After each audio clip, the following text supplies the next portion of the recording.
For over 25 years, the Ibanez universe has been almost synonymous with guitar legend Steve Vai, spawning a legion of dedicated 7-string players and even earning appearances in movies. But where did it all start, and how did it get to here? The 7-string itself has been in existence for a long time, extended range instruments being nothing really new.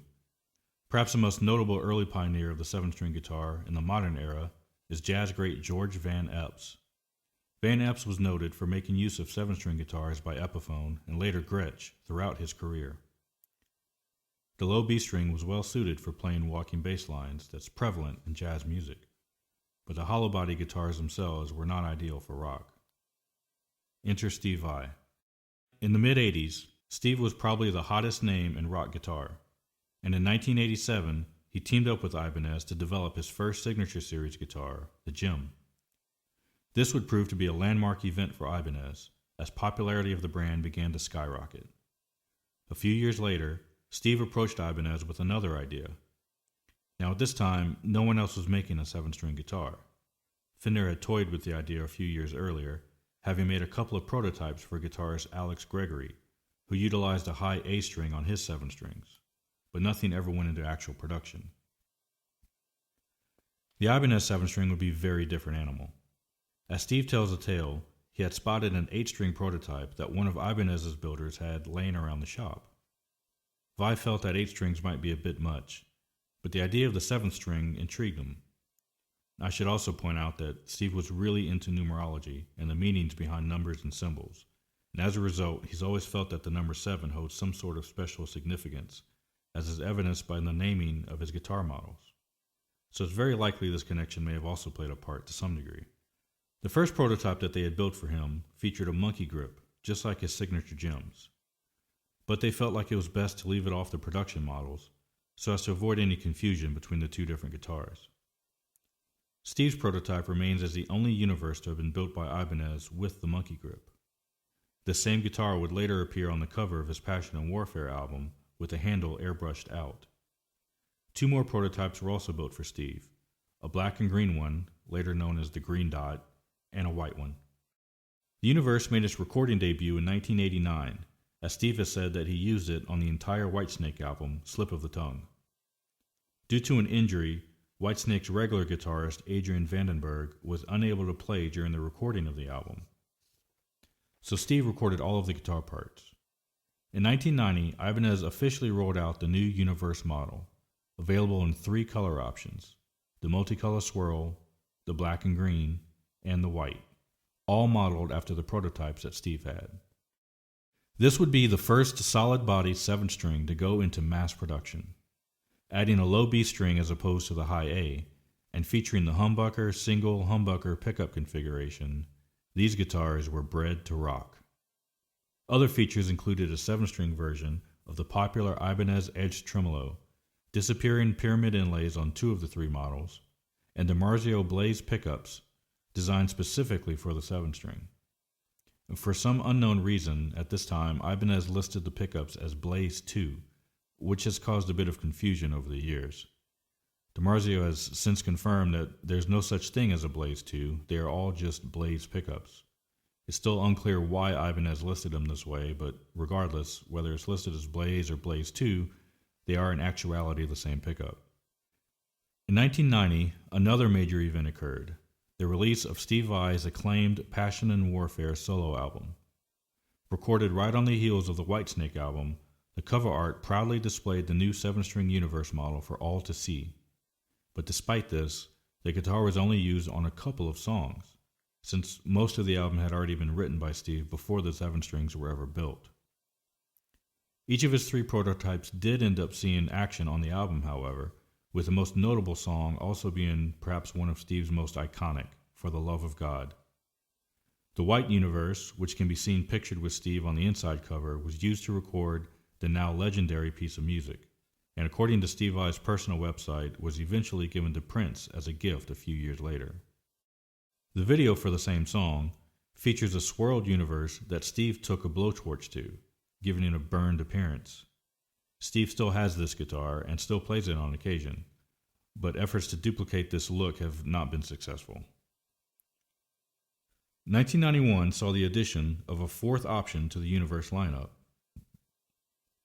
The UV777 in green, commonly referred to as Loch Ness green after the gem of the same color, and it remains as the only Universe model to feature a maple fretboard. This, along with a limited production of only 3 years, makes it one of the most sought-after Universe models among collectors.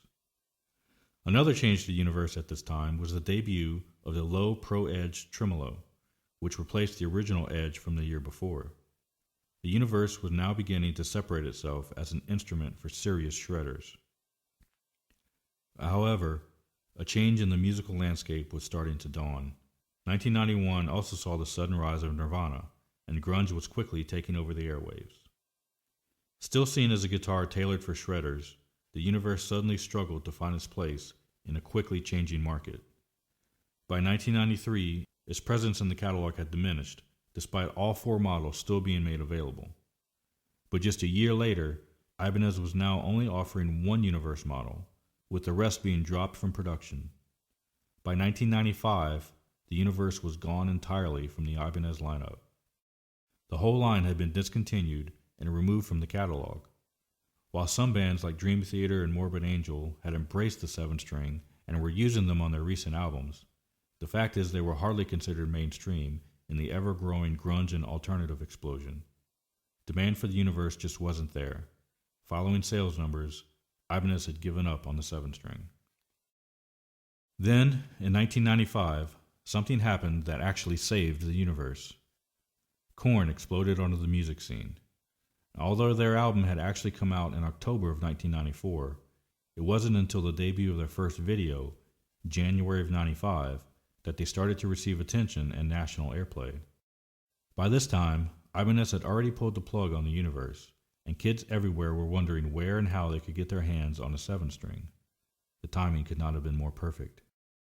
With a sudden surge in demand, Ibanez scrambled to bring the Universe back into production. The following year, the Green Dot returned to the catalog.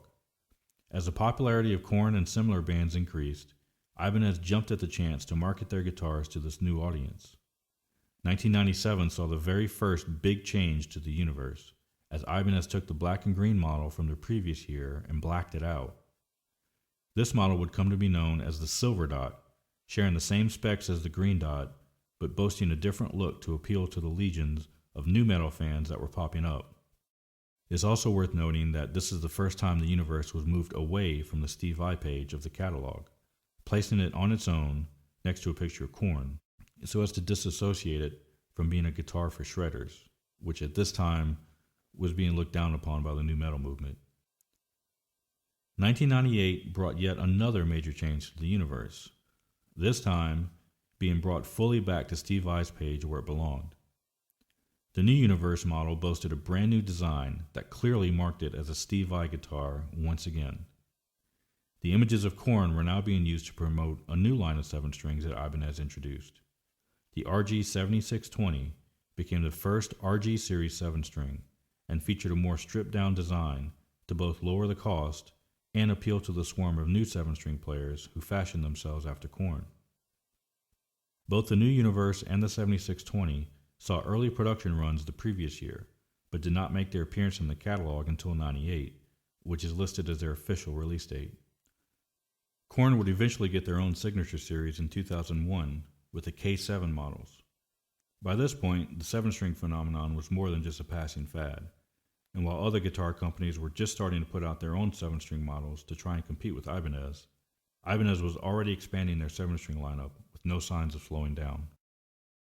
Little changed with the Universe over the next several years.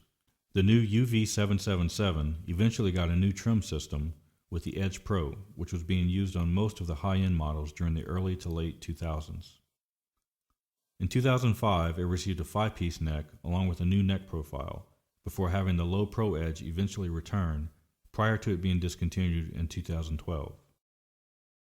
2010 marked the 20th anniversary of the Universe, and to commemorate, Ibanez released a limited edition reissue of the original multicolor swirled Universe.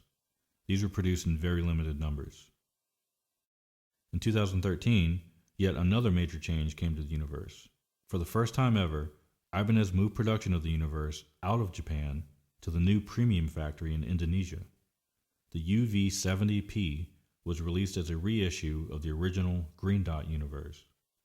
Still retaining the DiMarzio Blaze pickups, the most significant difference, aside from country of origin, was a replacement of the low Pro Edge with the Edge 02 tremolo, and of course the premium logo on the headstock. Also in 2013, to replace the loss of the universe from the Japan-made lineup, Ibanez released the first ever 7-string Gem model.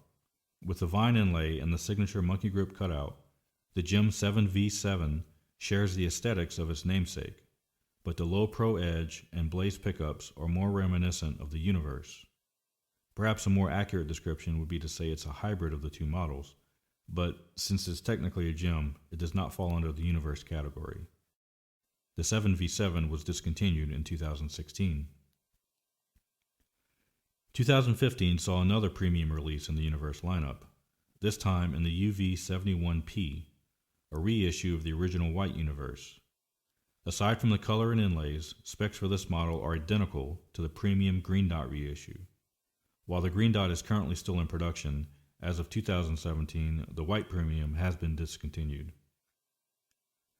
2015 was also supposed to be the 25th anniversary of the universe, but due to some issues, Ibanez did not release an anniversary edition until the following year. Made in Japan, they were produced in very limited numbers.